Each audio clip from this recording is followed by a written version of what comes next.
तो आप सभी को मालूम है कि ये किसकी तैयारी में वीडियो है। ये हमारा भारतीय संस्कृति ज्ञान प्रसार की पुस्तक है जो मात्र आती है 40 रुपये की। पर अगर आप ये परचेस नहीं कर पाते तो मैं इसका जल्द ही PDF दे दूंगा। तो आज के हम वीडियो में भारतीय संस्कृति ज्ञान परीक्षा की तैयारी करने वाले हैं। ठीक है, तो यहाँ पे हमारा विषय क्रमणिका दिया गया है जिसमें गायत्री एवं व्यक्तित्व के साथ 11 पाठ दिए गए हैं एवं प्रश्नोत्तरी भी दी गई है। तो और उनके प्रश्न के उत्तर भी दिए गए हैं। OMR सीट कैसी होती है वो भी है, जैसा कि आप सभी देख पा रहे होंगे इस वीडियो में। ये देखो, ये हमारा भारतीय संस्कृति, ये हमारे आगे प्रश्नोत्तरी। हमारे प्रश्नोत्तरी एक प्रश्न से स्टार्ट है, पूरे 137 से भी ज़्यादा प्रश्न, जिसमें टोटल 150 प्रश्न हैं जिनके आंसर आप देख सकते हैं। और आपको बताया जाता है कि OMR सीट कैसी आने वाली है। इस वीडियो में आज हम पढ़ेंगे सिर्फ और सिर्फ पार्ट 1 जो है हमारा गायत्री एवं व्यक्तित्व विकास। ठीक है, तो इसे हम थोड़ा सा पास से पढ़ना चालू करते हैं। तो हम फटाक से स्टार्ट करते हैं। तो हमारा पाठ अध्याय 1 है ये। ठीक है, तो क्या है? व्यक्तित्व व्यक्ति का दर्पण होता है। व्यक्ति का व्यक्तित्व उसके व्यवहार से ज्ञात होता है और व्यवहार के आधार पर समाज में उसकी पहचान बनती है। जो व्यक्ति होता है उसका दर्पण व्यक्तित्व होता है, मतलब हम जो व्यक्ति हैं, हमारा चरित्र ही हमारा एक प्रकार से दर्पण होता है और कुछ हमारा दर्पण नहीं है। ठीक है, सेकंड है कि व्यक्तित्व उसके व्यवहार से ज्ञात होता है। जो हमारा चरित्र है ना, वो हमारे व्यवहार से मालूम होगा। अगर आप गाली गलौज करते हो तो आपका चरित्र खराब हो जाएगा। और हाँ, अगर चरित्र एक बार खराब हो गया तो उसे वापसी नहीं लाया जा सकता है। और व्यवहार के आधार पर समाज में उसकी पहचान बनती है। अगर आप जैसे नरेंद्र मोदी को देख लो, अगर वो अच्छी तरीके से काम नहीं करते तो उनकी आज इज्जत नहीं होती, पर उन्होंने कितना अच्छे से काम किया जो उनकी आज इज्जत हुई है। तो वास्तव में व्यक्तित्व का निर्माण एक विशेष कला है जिसमें मानव जिन गुणों का समावेश करता है उन्हीं गुणों से उसका व्यक्तित्व बनता है। ये पॉइंट हमें समझाना चाहता है कि जो हमारे चरित्र है वो एक कला है, विशेष कला है, जिसमें अगर हम अच्छे गुणों का समावेश रखेंगे या हम में अच्छे गुण होंगे तो हम अच्छे व्यक्ति बनेंगे, जाहिर सी बात है। और अगर नकारात्मक व्यक्ति बनते हैं हम तो हमें हमारे लिए कोई कुछ नहीं करेगा। ठीक है, फिर व्यक्तित्व 2 प्रकार का होता है। ठीक है, यहाँ पे 2 प्रकार कौन कौन से? सकारात्मक एवं नकारात्मक व्यक्तित्व। ठीक है, ये प्रकार मात्रा पर निर्भर करता है, अर्थात व्यक्ति के दोनों गुण निहित होते हैं, लेकिन व्यक्ति में जिन गुणों का अधिकता होगी उसका व्यक्तित्व उसी प्रकार का होगा। देखो, अगर हमारे अंदर अच्छे गुण अधिक होंगे तो हम उस अच्छे व्यक्ति होंगे, समाज में अच्छा नाम कमाएंगे। पर अगर हम में गुण खराब है, हम गाली करते हैं, गाली देते हैं, ये सब मारा पीटी, तो हमारा समाज में कोई स्थान नहीं रहने वाला, सीधी सी बात। व्यक्ति निर्माण व व्यक्तित्व विकास दोनों समानार्थी है। ठीक है, यहाँ पे क्या समझाया गया कि व्यक्ति का निर्माण और व्यक्ति का विकास दोनों एक जैसे हैं, अलग अलग नहीं है। तो फिर क्या? वास्तव में व्यक्तित्व का परिष्कार ही व्यक्तित्व का विकास है। जो व्यक्तित्व है, जो वास्तव में व्यक्तित्व का परिष्कार ही उसका विकास होता है। ठीक है, दूसरे शब्दों में नकारात्मक गुणों व अगुणों की मात्रा को न्यूनतम या नग्न करते जाना ही व्यक्तित्व का विकास है। देखो, अगर हम दूसरे शब्दों में नकारात्मक गुणों व अवगुणों की मात्रा को न्यूनतम या नग्न कर लेंगे, मतलब खत्म कर देंगे एक प्रकार से, अगर हम इनको खत्म कर देंगे तो हम अच्छे बन सकेंगे। ठीक है ना? ठीक है, फिर क्या? व्यक्तित्व विकास केवल अच्छे वस्त्र या शान शौकत दिखाने का नाम नहीं है। मतलब अच्छे वस्त्र, शान और शौकत से हमारा व्यक्तित्व नहीं बनता है, हमारा चरित्र नहीं बनता है। अपितु यह व्यक्ति के चिंतन एवं व्यवहार की उत्कृष्टता का परिणाम है। मतलब एक व्यक्ति का चरित्र, व्यवहार और उसकी भावना, दयालुता, ये सब तय करती है, ठीक है, ना कि उसके अच्छे वस्त्र और शान शौकत। व्यक्तित्व का विकास केवल इस जन्म में ही नहीं अपितु अनेकानेन पूर्व जनन के सज्जिता कर्मों का भी परिणाम होता है। जो व्यक्ति होता है उसके परिणाम के हिसाब से उसको जन्म मिलता है। सिंपल ही से बात है। आप सभी को तो मालूम होगा, हमारे इधर कहा जाता है कि अच्छे कर्म करेंगे तो मनुष्य की योनि फिर से मिल सकती है या तो फिर नहीं मिलेगी। मनुष्य जन्म व्यक्तित्व का परिष्कृत करने का एक सुअवसर है, ठीक है। परिष्कृत, यहाँ पे परिष्कृत किसे कहा गया है?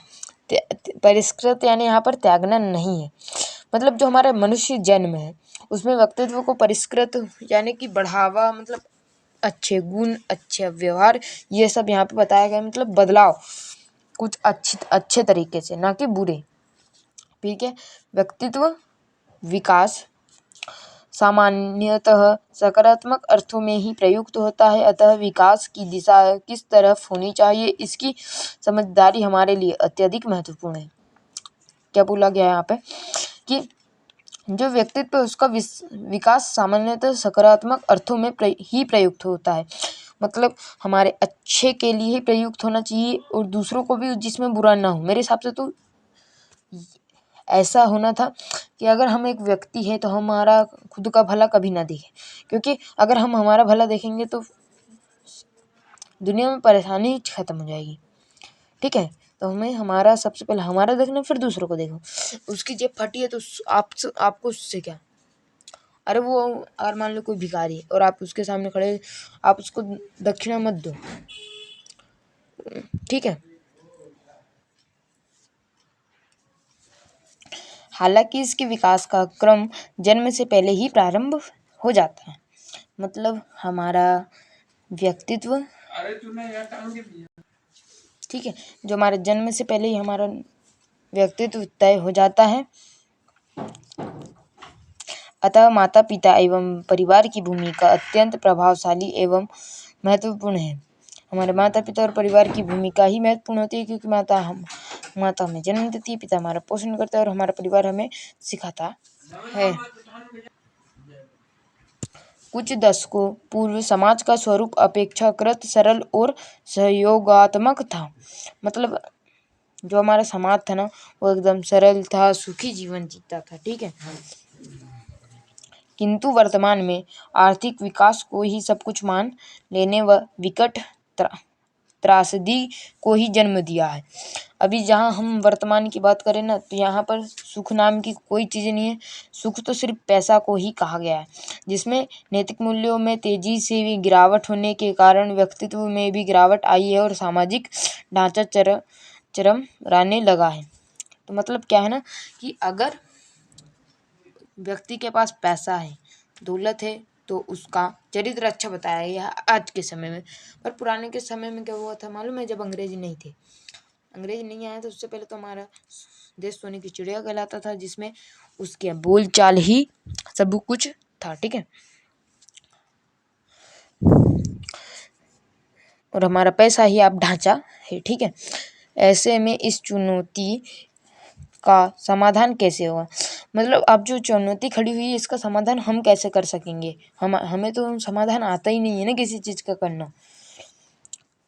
अब आप समझ गए होंगे कि व्यक्तित्व के विकास में नैतिकता एवं सतत प्रयत्न के अभ्यास की भूमिका अत्यंत महत्वपूर्ण है। आप सभी समझ गए होंगे कि जो हमारा व्यक्तित्व है हम उसके विकास में नैतिकता एवं सतत प्रयत्न, मतलब अच्छे प्रयत्नों की आवश्यकता बहुत अत्यंत महत्वपूर्ण है। ये सब फिर क्या है, थोड़ा सा माफ करिएगा।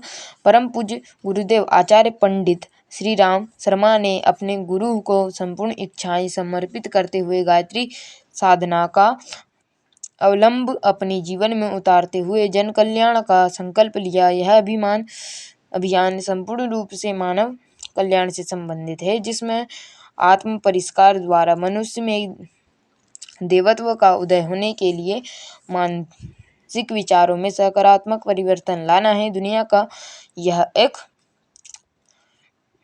ठीक है।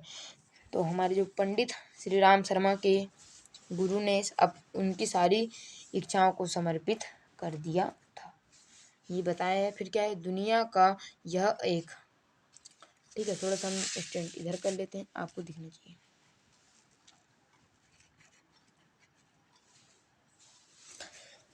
अनूठा प्रयास देवी सहयोग की कृपा से आरंभ हुआ है। आचार्य पंडित श्री राम शर्मा ने देवी एवं सकारात्मक विचारों को अनेक पुस्तकों के माध्यम से गायत्री साधना को सुलभ बनाते हुए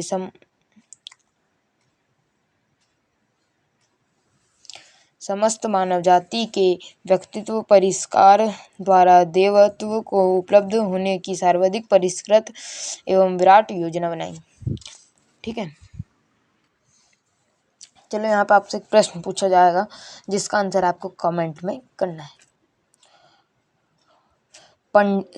पंडित श्री राम शर्मा ने अपने गुरुदेव की संपूर्ण इच्छाएं किसको समर्पित कर दी।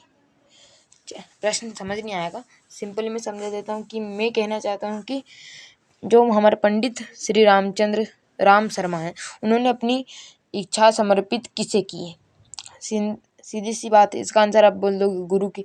तो आप चलिए बता दो कि विराट योजना किसने बनाई, ठीक है।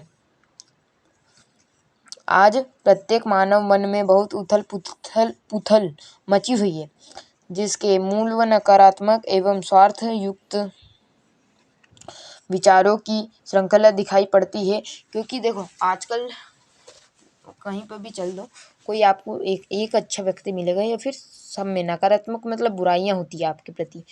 कोई नहीं बोलेगा कि आप अच्छे हो, और वो खुद के बारे में सोचते हैं ना कि आपके बारे में, पर आप उनके बारे में सोचने के चक्कर में हमेशा पिछड़े रह जाते हो, ठीक है। फिर अतः ईश्वरी प्रेरणा से दशकों पूर्व यह महत्वपूर्ण योजना वर्तमान में अत्यंत प्रभावशाली अभियान का स्वरूप बन चुकी है, ठीक है। जो अभी वर्तमान में हमारे प्रभावशाली अभियान बहुत सारे शुरू हो चुके हैं। इसके बिना व्यक्तित्व का विकास अथवा मानव कल्याण अब असंभव प्रतीत होता है। देखो भाई, जब जानवरों की रक्षा नहीं की जा सकती तो मानव की नहीं की जा सकती, क्योंकि हम जो मनुष्य हैं ना, उनको जानवरों की आवश्यकता होती है, जानवरों को हमारी नहीं, सीधी साफ बात। मनोवैज्ञानिक अल्पोर्ट ने व्यक्तित्व को समझने के लिए समग्रता पर बल देते हुए कहा था कि व्यक्तित्व विशिष्ट विचारों, भावनाओं और व्यवहारों का एक विशिष्ट पैटर्न है जो दूसरों के से भिन्न करता है, लंबे समय तक बना रहता है, साथ ही जैविक रूप से आधारित एवं वातावरण में सीखे गए व्यवहार की अनूठी प्रतिक्रियाओं को बनाता है। ब्रायन ट्रेसी कहते हैं कि आप जितने बेहतर बनेंगे, आप अपने लक्ष्य को कम समय में प्राप्त कर सकेंगे। कि जो ब्रायन ट्रेसी कहते हैं, अगर आप जितना बेहतर अच्छे से अच्छा बन सकेंगे, आप उतने ही जल्दी अपने लक्ष्य को प्राप्त कर पाते हैं। इसी बात को रॉबिन शर्मा कहते हैं कि अपने आप को निवेश करना सबसे अच्छा निवेश है, कि अपने आप को अच्छा बनाना ही सबसे अच्छा ये है, जिससे स्वयं का सुधार होगा। वही जोसेफ मर्सी ने व्यक्तित्व विकास के लिए अवेतनाचारी मन की शक्तियों पर कार्य करने के लिए कहा है। आचार्य पंडित श्री शर्मा जी ने अवचेतन मन की चमत्कारी शक्तियों का विस्तार से लिखा है। आपसे सेकंड क्वेश्चन आ जा रहा है आपका फिर से एक बार, कि ब्रायन ट्रेसी क्या कहते हैं, कमेंट में बताइएगा आंसर यहीं पे। वस्तुतः व्यक्तित्व विकास के दो मुख्य आधार हैं, जिनके अभाव में संपूर्ण व्यक्तित्व का विकास संभव नहीं हो पाता। पहला, गायत्री के समग्र 24 सद्गुणों का धारण करना। दूसरा, समस्त दुर्गुणों में वर्जित होना। हम देखो, पहला गायत्री के समग्र, जो हमारा गायत्री मंत्र है उसके हिसाब से हमें 24 सद्गुण को धारण कर लेना चाहिए। आप 24 सद्गुण है वो अभी हमें नहीं पता है, शायद से इस पार्ट में होगा या फिर नहीं भी होगा, और हमें हर दुर्गुण को हटा दो आज से अच्छा काम, अच्छी से पढ़ाई, अच्छे से लिखाई। एंड चैनल पर नए हो तो प्लीज़ भाई चैनल को सब्सक्राइब करके जाना, वीडियो को लाइक करना मत भूलना। आपके लिए बहुत ज़्यादा भाई मेहनत करूँगा मैं, अगर मैं इतनी शानदार वीडियो बनाऊंगा तो आपको भी वीडियो को लाइक करना है, कमेंट करना है कि मैं जो क्वेश्चन आंसर बता रहा हूँ उसके भी आपको आंसर करेक्ट देना है, ना कि गलत। चलो गलत हो जाएगा ना तो मैं बताऊंगा। दोनों प्रक्रियाओं को जिसमें भी जीवन में अपनाया आपके जीवन में चमत्कार होकर रहता है। उसके पास सभी प्रकार की वस्तुएं, विद्याएं, कलाएं एवं कौशल स्वयं प्राप्त होने लगते हैं, किंतु ये सभी संभव है जब हमारी ललक खूब प्रगाढ़ हो और इसे जीवन में उतारने के लिए निरंतर प्रयास करें। उक्त दोनों आधारों में सफलता पाने का सर्वोत्तम मार्ग है गायत्री साधन एवं प्रज्ञा योग साधना। निष्कृत व्यक्तित्व विकास जीवन में सफलता, यश, संतुष्टि प्रदान करने के लिए एक अनिवार्य कार्य है, जिसे आध्यात्मिक साधनों के निरंतर अभ्यास एवं श्रेष्ठ पुस्तकों का स्वाध्याय करते हुए उत्कृष्ट विचारों द्वारा जीवन में संपूर्णता प्राप्त की जा सकती है। अन्यथा इसके अभाव में अधूरापन आजीवन सताता है। अतः व्यक्तित्व विकास दुनिया का सर्वोच्चतम निधि है, जिसमें सब कुछ पाया जा सकता है और हृदय को प्रसन्नता से भरा जा सकता है, और इसका निरंतर प्रयास भी अवश्य करना चाहिए। ठीक है, तो ये पाठ हमारा पढ़ने के बाद कंप्लीट हो चुका है। अब हम आ जाएंगे सीधे प्रश्न पर। हमारा पहला प्रश्न है कि व्यक्तित्व को परिभाषित करते हुए वर्तमान में उसकी उपयोगिता का वर्णन करें। चल वीडियो के अंत में इन सभी के आंसर बता दूंगा आपको। दूसरा है, आप अपने व्यक्तित्व के विकास के लिए किन किन प्रयासों का वरीयत देंगे। तीसरा है, आप अपने जीवन में सफलता एवं संतुष्टि कैसे प्राप्त करेंगे। चौथा है कि व्यक्तित्व को परिष्कृत करने के उपाय बताएं तथा आप अपने व्यक्तित्व को किस प्रकार से परिष्कृत करना चाहेंगे। व्यक्तित्व विकास में कौन कौन सी बाधाएं हैं और इसके नकारात्मक भावों को कैसे दूर करेंगे। चलो इन चारों को तो मैं लास्ट में बताऊंगा। साथ में आपको एक चैलेंज देता हूँ कि जो हमारे इस 5वें वाला का है क्वेश्चन का आंसर आप कमेंट में हो सके तो देकर जाना, वरना आंसर बताता हूँ।